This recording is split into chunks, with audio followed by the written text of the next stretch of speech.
ADP Punjabi optional दा एक सबक अदबी ते गैर अदबी लिखतां विच फर्क। यह एक अजिहा तनकीदी मजमून है जिहदे विच अदब ते हवाले नाल भरवीं बहस की गई है ते इहदे विच दस्सिया गया है कि अदबी लिखतां किस किस्म दीयां हुंदियां ने ते गैर अदबी लिखतां विच की फर्क हुंदा है। असलम राणा होरी पंजाबी जुबानो अदब दे मन्ने परमन्ने खोजकार नकाद वजों भी जाने जाते ने। इस तो वक आपने शायरी भी की। आप दियां लिखतां विच बहुत कुछ सीखण नूं मिलदा है। इस मजमून नूं पढ़दे हां ते नाल नाल देखने हां कि उन्हां ने इस चीज़ दा किवें मुवाजना ते मुकाबला कीता है कि अदबी ते गैर अदबी लिखतां विच की फर्क है ते सानू किवें इस दे बारे सेध दिती है कि असी सीख सकीए कि लिटरेचर या अदब की हुंदा है। स्कॉट जेम्स ने लिखतां दे दो हिस्से कीते ने। एक नूं वो लिटरेचर ऑफ पावर आखदा है ते दूजे नूं लिटरेचर ऑफ नॉलेज। हुण लिटरेचर ऑफ पावर या पावर आम तौर से जिहड़े इत्थों दे वसनीक ने वो पावर नूं पावर POWER दी दा तलफुज जिहड़ा इस तरह बोलते हैं। यानी कि कहते कि एक लिटरेचर है, एक लिटरेचर अदब के जिहड़ा ताकत ते एक लिटरेचर है जिन्होंने नॉलेज दे नाल नॉलेज इल्म दे नाल ज्ञान दे नाल जोड़िया जाता है। पर मगरिब विच अदब लई लिटरेचर का जिहड़ा लफ्ज़ वरतिया जाता है वह लिखन पढ़न के मानिया विच आंदा है। कोई भी चीज़ जिहड़ी असीं लिखने पढ़ने आ कहंदे उहनूं लिटरेचर कहंदे ने। ते मशरिक विच ऐसे फन वास्ते अदब का लफ्ज़ वरत के असी एदी मुआशरती ते तहजीबी कदर का तयन करने मिथ लैने कि असी मुकर्रर कर लेने कि अदब दियां मुआशरती ते तहजीबी कदरां ने। उन्हां दा एक पूरा एक उहदे विच मुआशरे दी नज़र आंदी है कि की मुआशरे दी सूरत हाल है और इहदे नाल तहजीबी लिहाज नाल सभ्याचार दे लिहाज नाल भी पता चलता है कि इहदे विच किहड़ियां गल्लां इस नूं लिटरेचर बनांदियां ने ते इस तों दूर करदियां ने। एक तनकीदी मजमून है और इहदे विच दलीलां नाल असलम राणा होरां ने गल कीती है। जिवें जिवें गल अगे टुरदी है उवें उवें पढ़नहार दे उत्ते बहुत सारे नवें जिहड़े बूहे खुलदे ने, इल्म दे नवें बूहे खुलदे ने। अंग्रेजी विच किसी मजमून उत्ते जो कुछ भी लिखिया गया है उहनूं ओहदा लिटरेचर कहंदे ने। मसलन तुसी कोई किताब खरीदण चाहो ते दुकान वाले नूं पुछोगे कि तुहाडे कोल बागबानी उत्ते कोई लिटरेचर लभ सकेगा, पर इस नूं असीं बागबानी दा अदब नहीं आखांगे। यानी उहनूं कोई भी चीज़ किसी चीज़ नूं किवें वरतिया जांदा। तुसीं एक आम खंघ दा सिरप लैंदे हो ते ओहदे विच भी कुछ लिखिया हुंदा है कि ओहनूं मगरिब वाले वो भी लिटरेचर कहंदे नहीं, पर असीं इहनूं अदब नहीं कहांगे। अदब की है वो समथिंग एल्स, वो कुछ होर शै है। स्कॉट जेम्स ने जिहड़ा फर्क पैदा करने की कोशिश की है उस नूं सादियां अखरां विच असीं यह कह सकते हैं। सादे तो मुराद बहुत ही सिंपल बहुत ही आसान लफ्ज़ां दे विच अखर लफ्ज़ां विच यह कह सकते हैं कि कुछ लिखतां कहंदे ने तहरीर नूं लिखत नूं पढ़न वाली शै नूं सिर्फ इल्म दा नूर बख्शदियां ने, इल्म दा चानन बख्शदियां ने, चानन देंदियां ने। पर इहदे मुकाबले ते दूजियां लिखतां इल्म दे नाल नाल पढ़न वाले नूं अपने रंग विच रंगदियां जांदियां ने, जिहड़ियां सानूं तब्दील करदियां जांदियां ने, ਜਿਹੜੇ ਆਪਣੇ रंग विच आप सानू रंग लैंदियां ने। कहंदे एक अजिहियां लिखतां भी होंदियां ने। इहदे विच समझण वाली गल सिर्फ इन्नी है कि अदबी लिखत वो हुंदी है जिहड़ी अपने असलूब नाल ही पढ़न वाले नूं मना लैंदी होवे ते अपने नाल टुरन उत्ते मजबूर कर देवे। हुण असलूब है तुहाडा लिखण ढंग कि जिवें तुसीं उस लिखत नूं उस नावल नूं शायरी नूं या तुसी किसी नज़म नूं या गज़ल नूं जिवें तुसी लिखते हो उस लिखण ढंग नूं उसलूब किया जाता है, स्टाइल किया जाता है। इहनूं सामने रखिए तो सानूं पता चलता है कि फलसफा तारीख साइंस उन तीनों इल्म जिहड़े ने इन्हां दियां वक्रियां वक्रियां शाखा ने। फलसफा फाइलोसोफी, फाइलो मतलब लव, सोफिया मतलब विजडम के लव फॉर विजडम यानी दनाई हिकमत दे नाल मुहब्बत। तारीख जिहड़ी है जिहदे विच गए गुजरे जमानियां दे हालात तो वाकियात नूं बयान किया जाता है वो तारीख हिस्ट्री इसनूं कहा जाता है, इसनूं उमुल उलूम भी कहते हैं कुछ लोग। ते साइंस वो इल्म है जिहड़ा तजर्बे दे नाल उहनूं बार-बार तजर्बे दे नाल फिर तस्दीक करदा उस गल नूं, फिर वो मनदा है। ते मजहब दे मुतालिक मजहब दे विच भी दो कैटेगरीज आ जांदियां ने, एक इल्हामी मजहब जिहड़ा रब वालों नाज़िल हो रहा है, एक गैर इल्हामी जिहड़ा इंसानां ने खुद बनाया है। मजहब के मुतालिक लिखतां हकीकत की राह वल ले जाने की कोशिश करदियां ने, पर इह सारियां लिखतां सानू समझा बुझा के अपने नाल चलन उत्ते राजी करदियां ने कि असीं किवें उहदे नाल टुरना है, किवें असीं उहनूं मनाना है, किवें उहदे चीज़ नूं मनना है। इहदे मुकाबले ते जदों एक मजलिस विच कवाल ने यह मिसरा पढ़िया, तेरे इश्क नचाया करके थैया थैया, कहंदा कि जदों कवाल ने यह मिसरा पढ़िया ते भावें किसे नूं फलसफे ते उस वारदात दा लफ्ज़ी मतलब है वारद होने वाली गल, जिहड़े साडे उत्ते अमल विच आ जाए, यानी वारद हो जाए, दा इल्म है सी या नहीं सी, जिहड़े इहदे पिछे जारी ते सारी है, पर एक बारी सिर सारियां दे हिल गए क्योंकि उहदे च मुसीकियत सी। ते जे कैफियत थोड़ी जी होर वधी ते कई हाल खेडन लग पे ते कई उठ के नचन लग पे। कि हाल खेडन तो मुराद है कि मस्ती तारी, उन्हां ते मस्ती तारी हो गई, उठ के चुमन लग पे, नचन लग पे। इस गल नूं समझाउण वास्ते कि इंज क्यों हुंदा है, आलमां ते फिलासफरां ने अपने अपने नज़रिए पेश कीते ने। उन्होंने कहा कि असीं अपनी अपनी गल, अपनी अपनी सोच जिहड़ी उन्हां ने दसना शुरू करती। असीं हर लिखत नूं अदब नहीं आखांगे, सिर्फ उस नूं अदब मन्नांगे जिहड़ी सानूं अपनी उस तसीर दी वजह नाल मुतासिर करे, यानी कि उहदा जिहड़ा लिखण ढंग, उहदे विच बयानन वाला जिहड़ा मौजू है, फिर उहदी जिहड़ी तसीर है, जिहड़ा उहदा इंपैक्ट है, जिहड़ा उहदा तासुर है ज़हन दे उत्ते, वो छड्ड जावे, वो साडे दिल ते दिमाग नूं बदल देवे, ओहनूं असीं अदब कवांगे। जे असीं सौखे लफ्ज़ां च असीं अदब नूं जिहड़ी असलम राणा होना ने सानूं तारीफ दसी, उहदे विच असीं देखांगे कि अदब अजिही लिखत नूं कहंदे ने कि जदों असीं उहनूं पढ़ीए ते उस तों पहले ते उस तों बाद असीं बदले होए इंसान होईए, कि उहदे विच सानूं तब्दीली आ जाए, क्योंकि सानूं अपने रंग विच रंग ले, इहदे विच सानूं मतलब भी दे सकदा, सानूं तासुर भी दे सकदा, सानूं मनफी मसबत जिहड़े असरात ने वो साडे उत्ते, साडी शख्सियत उत्ते वो पा दिंदी ओ लिखत, जिहदा सबब ओहदी मनतक ते फलसफे विच ना लभ सके। मनतक कहंदे ने एक ऐसा इल्म जिहनूं असीं दलील दे नाल परखने आ, यानी दलील तो बगैर नहीं परखते। फलसफे दे बारे पिछे दस चुके हैं कि दनाई ते हिकमत दे नाल जिहड़ी मुहब्बत है उसनूं फलसफा कहा जाता है।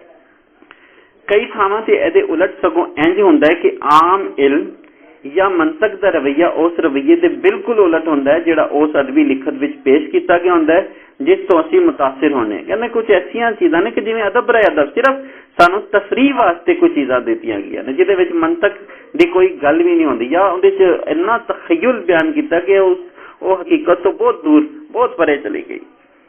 कायनात विच उंज ते बेशुमार मज़ाहिर ने, पर जे गौर करिए तो इन्हां दी वंड इंसान के हवाले नाल इस तरह हो जाती है कि एक वो चीज़ां ने जिहड़ियां इंसान वेखदा है ते जरूर है, पर जिहड़ियां उहदियां ज़ात नफ्स या शऊर का हिस्सा नहीं बनदियां, कि उहदी अपनी ज़ात दे नाल और अपनी शख्सियत दा अपनी अकल नहीं उहनूं मनदी, उहदा हिस्सा नहीं बनदियां। इहदे मुकाबले ते जिहड़ियां उहदियां ज़ात विच रच मच जांदियां ने, इस तरह असीं इह आख सकने आ कि खारजी चीज़ां ते बाज़ी थां इंसानी रूह इस तरह अमल करदी है कि वो चीज़ां उहदी रूह का एक हिस्सा बन जांदियां ने। इस तरह वेख्या जाए तो अदब ते शेर वास्ते जिहड़ी चीज़ नूं शायर वरतदा है वो लफ्ज़ है। जे लफ्ज़ इस तरह वरते जान कि सिर्फ एक खास मतलब या मफहूम नूं साडे ताईं अपना सकन तां इहदे तों फलसफा, तारीख, साइंस ते वजूद विच आंदे ने, पर जे वो लफ्ज़ साडी रूह विच रच मच जान ते फिर अदब बन जांदा है। बड़ी सोहनी लफ्ज़ दी ते अदब दी तारीफ कि जे फलसफा, तारीख, साइंस ते वजूद विच आ सकदे ने, यानी उहदा खास मतलब या मफहूम ते पड़ जाए, पर जो लफ्ज़ साडी रूह विच रच मच जान ते फिर अदब बन जाता है। इस असूल नूं सामने रखिए तो असीं इह वेखने आ कि अखरां तो अड्ड, अखरां तो वख, रंग, सुर ते होर कोई कई मादी चीज़ां अजिहियां ने जिन्हां ते इंसानी रूह इस तरह अमल करदी है कि उहदा हिस्सा बन जांदे ने। मुसव्वर रंगां नाल एक मूरत बनांदा है, शक्ल सूरत बनांदा है, पर यह मूरत तां ही बन सकती है जे रंग ते लकीरां नूं खास तरीके नाल वरतिया जाए। ਐਵੇਂ रंग डोलन नाल मूरत नहीं बनती। यानी खास रंग है, वो स्टाइल जिहड़ा पिछे असीं गल कीती कि style of man is man itself, कि इंसान की जिहड़ा लिखण ढंग है, जिहड़ा उन बयानन ढंग है, वो खास तौर पर यानी जुबानो बयान का तासुर जिहड़ा है, वो जो असर है बहुत जिहड़ा है वो गहरा हुंदा है। इंज लफ्ज मूहों कट्टण नाल अदब होंद विच नहीं आंदा। अदब उदों ही पैदा होंदा है जदों लफ्ज उत्ते इंसानी रूह अपना अमल करके ते ओदे जरिए सानू एक होर जहान दा नक्शा विखावे, नवां ही जहान जिहड़ा है वो सानू विखा देवे कि जिहड़ा होंद विच जिहड़ी चीज़ लिआंदी जा रही है वो पहले अनहोंद च सी, वो नहीं मौजूद सी, हुण उसी होंद दे विच ले आंदा। इस तरह शुरू विच इल्म ते फन दी एक वंड सामने आ जाती है। यानी मादी जरिया इजहार नूं जे ते सिर्फ किसी हकीकत का निशान बना के पेश किया जाए तो उहदे तो फन पैदा नहीं होंदा। जे उसे जरिया इजहार नूं अपनी रूह विच समोलिया जाए तो फिर फन वजूद विच आ जाता है। इट्टां नूं हेठां उत्तां रखण नाल ताज महल नहीं उसरता। कहना इट्टां जे उत्ते थल्ले रखदियां जाण उहदे नाल ताज महल नहीं बनेगा। ये इट्टां दे एक ढेर बन जाएगा, लेकिन ताज महल की खूबसूरती बनानी है, जे ताज महल वर्गी एक पूरी दुनिया की मशहूर तरीन इमारत बनानी है तो कहना उन्हें एक सजावट के नाल, फिर उन्हें तरीके दे नाल, एक नक्शनगारी के नाल उहदी पूरी नक्शा बना के उन्हें बनाना पेगा।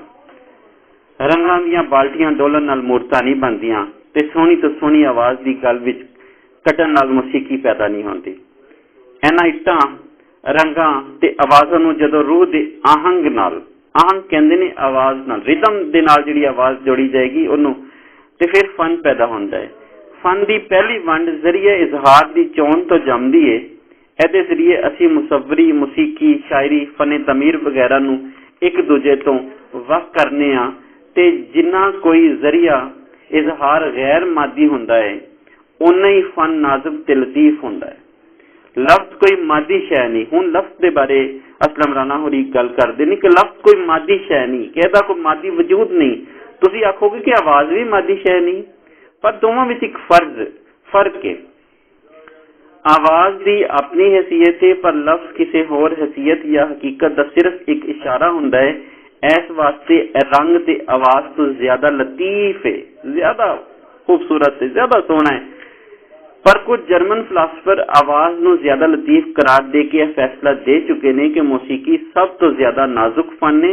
इस बहस तो जिहड़ी गल समझ विच आंदी है वो है कि फन की एक वंड उहदे जरिए इजहार के हवाले नाल हो सकती है ते दूसरी उस मकसद के हवाले नाल जिहड़ा वो फन हयाती विच पूरा करने की कोशिश करता है। सब तो पहला मकसद के हवाले नाल गल करिए ते फन दीयां दो किस्मां खुल के सामने आंदियां ने। हुण अगे फन जिहड़ा है ओहदियां किहड़ियां किस्मां ने? एक वो फन ने जिहड़े किसी जरूरत नूं पूरियां करदे ने। मसलन फने तमीर, फने कूजागरी भांडे बनाने का जिहड़ा है वो फन। इन्हां विच मुढ़ विच तां सिर्फ एक जरूरत पूरी करने की सदर ख्वाहिश ने फन नूं जन्म दिता। यानी कि किसी ने कोई रहन वास्ते घर बना लिया, डिंगियां चिबियां जिहड़ियां ने दीवारां बना के, छत बना के, ते वो फने तमीर। फिर किसी ने अपनी लोड़ वास्ते पानी पीने लई कोई भांडा बना लिया, वो कूजागरी। पर पिंडां दे कच्चे डिंगियां कन्नां वाले कोठियां का मुकाबला जदों ताज महल नाल करिए तो फिर पता लगता है कि सिर्फ जरूरत पूरी करन विच ते एक फन पैदा करन विच की फर्क है। जिहड़ा आदमी रहन लई मकान बनांदा है ਉਹਦੇ ਵਿੱਚ रोशनी, सफाई, हवा के गुजरान, पानी के निकास के पानी कितों जिहड़ा आएगा तो जाएगा वगैरह दी सहूलतां नूं सामने रखता है। पर ताज महल बनाने वाला इन्हां चीज़ां तो बेनियाज सी। उन्हें तो एक सोहनी ते मनमोहनी इमारत बनानी सी ते इसे तरह साडा रद्दे अमल भी है, जिहड़ा रिएक्शन है, जिहड़ा असीं अमल दे उलट करने आ। असी कदी यह नहीं सोचते कि ताज महल नूं खरीद के उहदे विच काठ, कबाड़ ते मंजी पीड़ा जा डाईए। इसे तरह बर्तन बनाने वाले ने भी हौली हौली उन्हां विच सुहप्पन पैदा करन लई, खूबसूरती पैदा करन लई किधरे रंग भरे ते किधरे उन्हां विच नवे नवे जाविये ते उबार पैदा कीते। इन्हां नूं असी आम तौर ते मुफीद फन या यूजफुल आर्ट या कमर्शियल आर्ट भी कहने आ।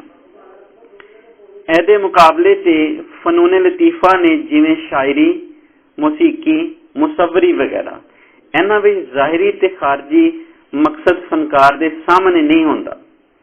ਜ਼ਿਆਦਾ ਤੋਂ ਜ਼ਿਆਦਾ ਅਸੀਂ ਇਹ ਕਹਿ ਸਕਦੇ ਹਾਂ ਕਿ ਹਯਾਤੀ ਦੇ ਹੰਗਾਮੇ ਵਿੱਚ ਇਨਸਾਨ ਦਾ ਜੀ ਪਰਚਾਉਣ ਲਈ ਇਹ ਫਨ ਕੋਈ ਮੁਫੀਦ ਮਕਸਦ ਪਰ ਅੰਜਾਮ ਦਿੰਦੇ ਹੋਣਗੇ। ਇਹਦੇ ਤੋਂ ਅਗਾਂਹ ਚਲੀਏ ਤੇ ਉਸ ਦੇ ਜ਼ਰੀਏ ਦੇ ਹਵਾਲੇ ਨਾਲ ਜਿਸ ਨੂੰ ਫਨ ਆਪਣੇ ਇਜ਼ਹਾਰ ਲਈ ਵਰਤਦਾ ਹੈ, ਫਨ ਦੀ ਇੱਕ ਹੋਰ ਵੰਡ ਸਾਹਮਣੇ ਆਉਂਦੀ ਹੈ। ਅਦਬ ਉਹ ਫਨ ਨੇ ਜਿਹੜਾ ਲਫ਼ਜ਼ ਨੂੰ ਜ਼ਰੀਆ ਇਜ਼ਹਾਰ ਦੇ ਤੌਰ ਤੇ ਵਰਤਦਾ ਹੈ ਕਿ ਅਦਬ ਦਾ ਜਿਹੜਾ ਜ਼ਰੀਆ ਇਜ਼ਹਾਰ ਕੀ ਹੈ ਕਿ ਫਨ ਅਦਬ ਜਿਹੜਾ ਹੈ ਉਹ ਲਫ਼ਜ਼ ਨੂੰ ਜ਼ਰੀਆ ਇਜ਼ਹਾਰ ਦੇ ਤੌਰ ਤੇ ਵਰਤਦਾ ਹੈ। ਮੌਸੀਕੀ ਸੁਰ ਤੇ ਆਵਾਜ਼ ਦਾ ਫਨ ਹੈ, ਰਕਸ ਜਿਸਮਾਨੀ ਹਰਕਤਾਂ ਦਾ ਫਨ ਹੈ, ਮੁਸੱਵਰੀ ਰੰਗਾਂ ਤੇ ਬੁਰਸ਼ ਦਾ ਫਨ ਹੈ। ਇਹਨਾਂ ਵਿੱਚੋਂ ਅਦਬ ਇੱਕ ਅਜਿਹਾ ਫਨ ਹੈ ਜਿਹਦੇ ਵਿੱਚ ਜ਼ੈਲੀ ਵੰਡਾਂ ਹੋਰਨਾਂ ਆਰਟ ਦੀ ਜਮਾ ਉਹਨਾਂ ਨੇ ਆਰਟਾਂ ਫਨਾਂ ਦੇ ਮੁਕਾਬਲੇ ਤੇ ਜ਼ਿਆਦਾ ਵਾਜ਼ਿਆ ਨੇ। ਤੇ ਅਸਲ ਗੱਲ ਇਹ ਹੈ ਕਿ ਇਹਨਾਂ ਵਿੱਚੋਂ ਹਰ ਵੰਡ ਆਪਣੀ ਥਾਂ ਇੱਕ ਵੱਖਰਾ ਤੇ ਮੁਸਤਕਿਲ ਫਨ ਨੇ ਕਿ ਹਰ ਕਹਿੰਦੇ ਹਰ ਅਸੀਂ ਨੂੰ ਵੱਖ-ਵੱਖ ਕਰਨੇ ਆ ਤੇ ਉਹਦੇ ਵਿੱਚ ਇੱਕ ਆਪਣੀ ਹੀ ਉਹਦੇ ਵਿੱਚ ਇੱਕ ਆਪਣੀ ਪਛਾਣ ਹੈ ਹਰ ਫਨ ਦੀ। ਇਹਦੀ ਪਹਿਲੀ ਵੰਡ ਨਜ਼ਮ ਤੇ ਨਸਰ ਦੇ ਹਵਾਲੇ ਨਾਲ ਕੀਤੀ ਜਾਵੇਗੀ ਤੇ ਦੋਵਾਂ ਵਿੱਚ ਜਿਹੜੀ ਚੀਜ਼ ਫਰਕ ਕਰਦੀ ਹੈ ਉਹ ਬਹਿਰ ਜਾਂ ਵਜ਼ਨ ਹੈ।